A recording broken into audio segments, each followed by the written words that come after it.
I want to give a shout out to the students, and I want to give a shout out to the veterans, but we're going to do a reverse shout out. Now, my wife advised me that whatever I do, don't improvise. Because I always get in trouble when I improvise, but we're going to improvise. So I'm going to introduce you to a word that every veteran across every service knows. It's one word, it's the power word, it's called the hua. Every veteran knows the hua. And so veterans, don't leave me out here hanging now. I'm going to do a 3 countdown, 1, 2, 3, and I want the veterans to give me your best version of your service's hua. All right? Here we go. 1, 2, 3. Hua! That's power. That's power.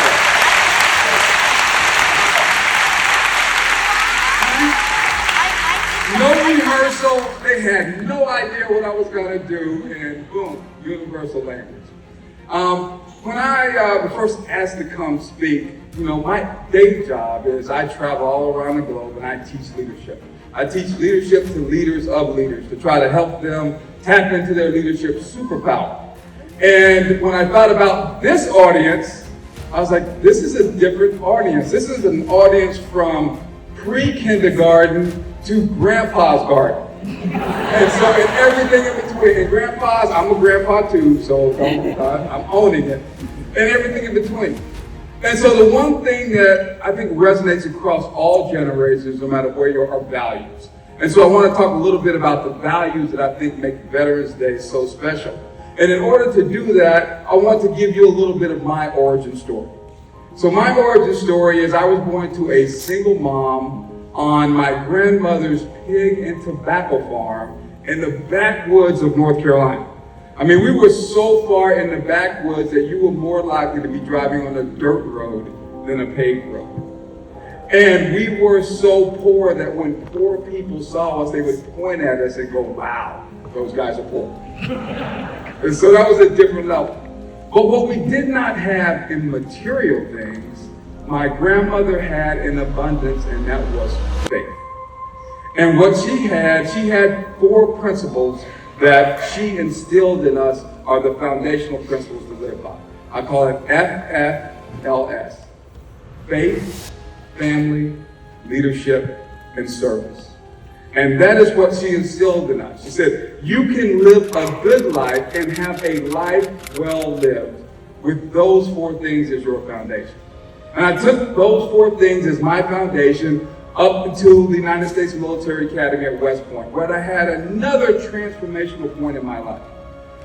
And it was because it was a great education at West Point. I have lifelong friends that I kept. I got to test out different things about my leadership. But what was transformational for me was the West Point motto: duty, honor, and country.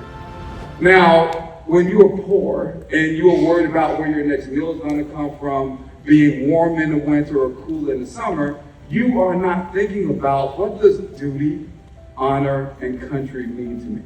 So it gave me my first opportunity to actually sit down and think about what do these concepts mean to me when I bring them to life. And most importantly, what was I willing to do to defend them, to fight for them, and to stand up for them? So it galvanized me and it added to my 4 principles, faith, family, leadership, and service, that this added to it. This gave it depth. Now I knew my why. Now I knew what I was willing to stand up for and sacrifice for: duty, honor, and country.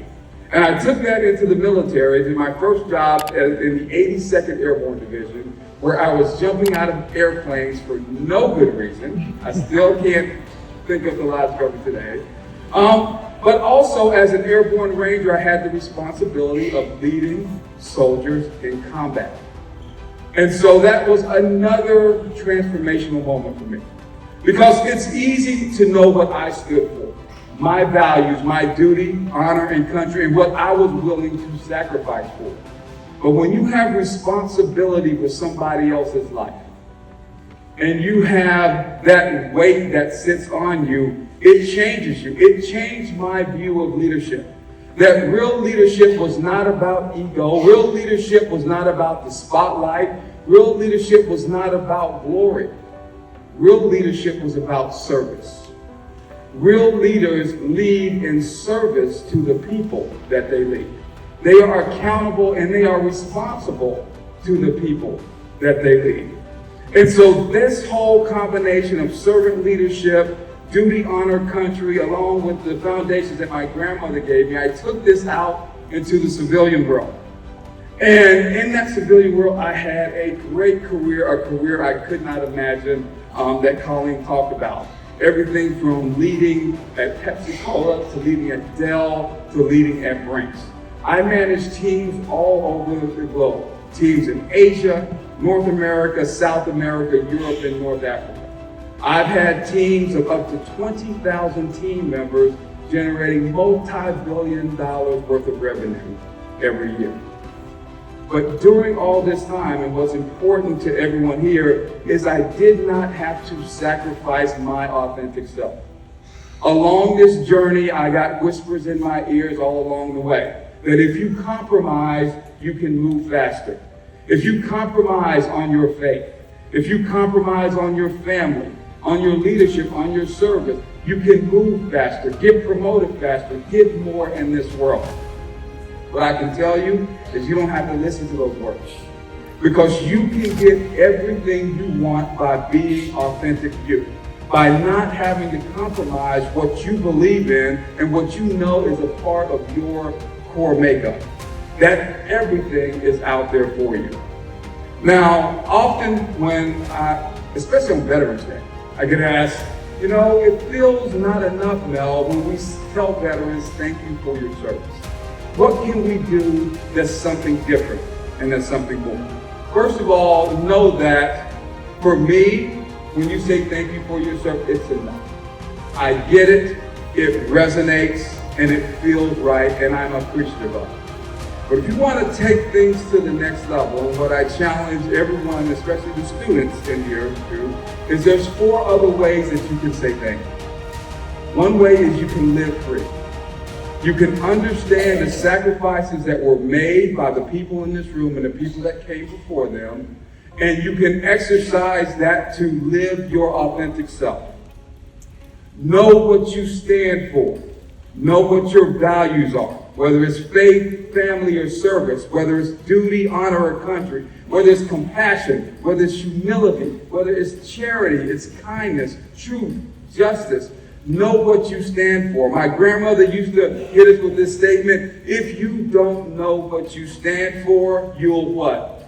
You'll fall for anything. So understand and know what you stand for. The second thing is dream big. Dream big and know that you live under the freedoms and the abilities to pursue your dream as much as you want to with your authentic self. You want to say thank you to me as a veteran? Live your dreams. Get everything you can out of life. Be strong and enjoy it. And the last thing I would say is know that you are enough. That the authentic you that you establish is enough. It's enough for you to get everything that you want in this world. It's enough for you to be anything that you want to be in this world. And so I can't speak for every veteran, but if you want to say thank you to me in a different way, those things resonate.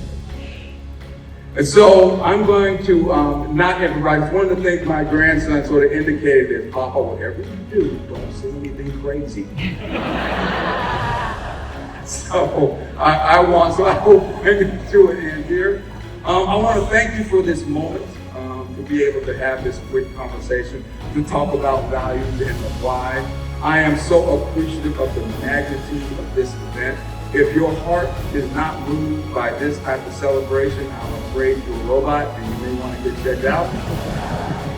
And I am so appreciative of the opportunity. I wish everybody in here good luck. I wish you safety and God bless. And I have to end with the Ranger pride. Rangers lead the way. Thank you.